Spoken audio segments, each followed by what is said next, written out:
Uma das grandes descobertas da humanidade é o fogo.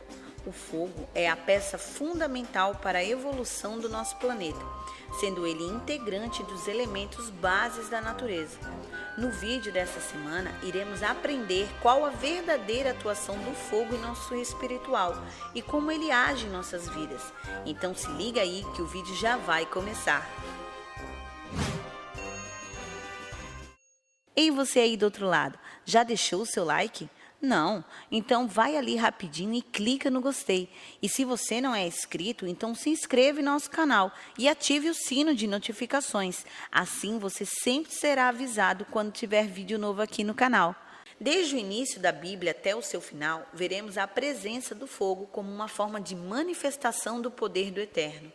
Quando houve a queda do homem no Éden, o Senhor deu ordem para que querubins e uma espada flamejante cuidassem da entrada do jardim, para que ninguém tivesse acesso à árvore da vida. Antes da queda do homem, a Bíblia não relata a presença do fogo no Éden, somente depois do pecado. Isso porque o fogo do Senhor se manifestou para que houvesse proteção, para que o pecado não penetrasse no que é santo e puro. Ainda no Antigo Testamento, veremos várias passagens que relatam a manifestação do fogo do Senhor, como uma reação do poder das suas leis em exercício, queimando as ofertas depositadas nos altares e holocaustos, como forma de consumir a ação do pecado, representada naquela oferta de sacrifício animal, purificando assim o pecador do seu pecado. A ação do pecado sobre o corpo e alma é algo tão terrível que geram sujeiras, enfermidades e prisões, tanto em nosso espiritual como em nosso físico. E somente o fogo do Senhor tem o poder para consumir e destruir toda a ação do pecado sobre nós, gerando a transformação. Isso nos leva a uma linha de entendimento que o fogo de Deus vem para exterminar o pecado, ou seja, consumir, purificar e transformar aquilo que o pecado destruiu, pois o nosso Deus é fogo consumidor. Hebreus 12:29. Os elementos que formam na natureza o fogo físico são o oxigênio, combustão e ignição. Transformando esses elementos para o espiritual, veremos a representação de Deus no oxigênio, o pecado na combustão e a ignição para que o fogo surja é a confissão dos pecados. Vejamos as funções do fogo de Deus. Consumir o pecado.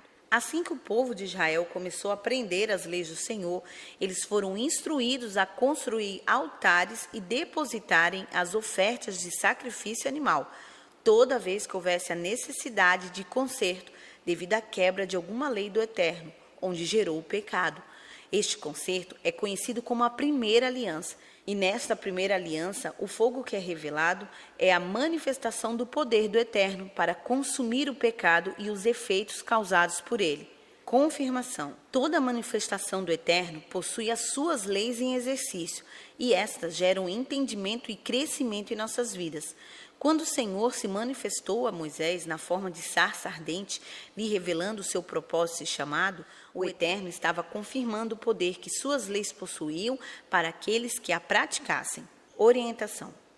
Quando estamos aprendendo e exercendo as leis do Eterno, o seu fogo é manifestado, nos trazendo entendimento e orientação, até que sejamos restaurados em seu padrão. Purificação.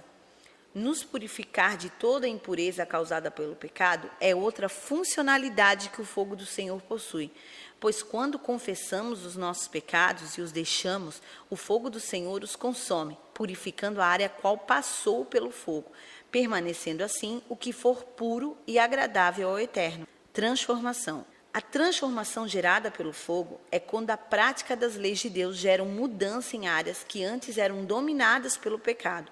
Essas áreas, ao serem transformadas verdadeiramente pela palavra, nunca mais voltam a praticar o pecado, e isso automaticamente liga esta área a Deus. Se analisarmos mais a fundo a Bíblia, veremos que no céu não existe a presença do fogo, pois lá é um lugar livre de toda a impureza do pecado, ao contrário do inferno, onde Cristo nos diz em Marcos 9, 47 e 48 que o fogo nunca se apaga, pois o combustível deste fogo, o pecado, é abundante naquele lugar. Alerta!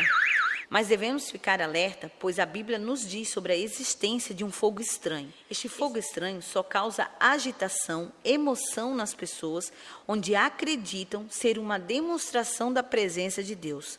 Mas a verdade é que quando este fogo de palha se apaga, ele não gerou mudança alguma na vida das pessoas, ou seja, elas voltam às práticas de seus pecados rotineiros. Um exemplo na Bíblia sobre este fogo estranho está no livro de Levítico 10, do 1 ao 3 e do 6 ao 11, onde os filhos de Arão, Nadab e Abiú, tomaram seus incensários, colocaram incenso sobre eles e ofereceram ao Senhor um fogo estranho, a qual não os ordenara, e que no mesmo momento o Senhor enviou um fogo e consumiu aqueles rapazes. O incenso é a representação da adoração que geramos ao Senhor, conforme praticamos suas leis. Pois quando fizemos isto, o pecado é exterminado de nossas vidas, e isso agrada ao Eterno. Não adianta oferecer ou forçar uma adoração fora do padrão que o Eterno estabeleceu e espera de nós, pois ele não irá reconhecer e nem receber, e isto gerará morte espiritual para nossas vidas.